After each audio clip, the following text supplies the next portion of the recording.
ব্যবস্থা এবং আপনাদের পানি খাবারের জন্য আপনাদের নিরাপদ পানির ব্যবস্থা। ধন্যবাদ জানাচ্ছি। অনেক ব্যস্ততার মাঝে এই বন্যা ভবন এলাকার পক্ষ থেকে অনেক কৃতজ্ঞতা এবং ধন্যবাদ জানাচ্ছি। রাখার জন্য অনুরোধ জানাচ্ছি আমাদের এই ধন্যবাদ চট্টগ্রাম জোনের সম্মানিত প্রধান জনাব মোল্লা। আমি এই বন্যার সময় ফেনীতে ছিলাম, এত পানি এলো তখন। তো আমি যতটুকু দেখেছি, যতটুকু পরিমাণ এত মানুষের যে ক্ষতি হয়েছে, তার ভিতরে আমাদের ফুলগাজীতে অফিস আছে ডামছে।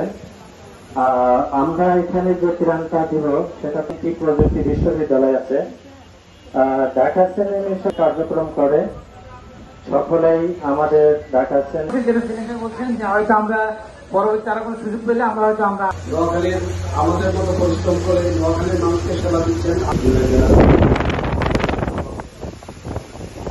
মূলনীতি সামনে নিয়ে কিন্তু সেটা প্রতিষ্ঠিত হয়েছিল।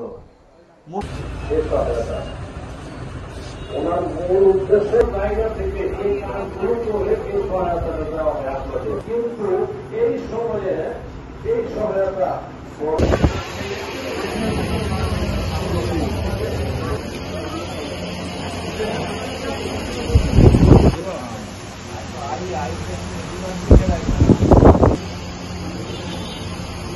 ভালো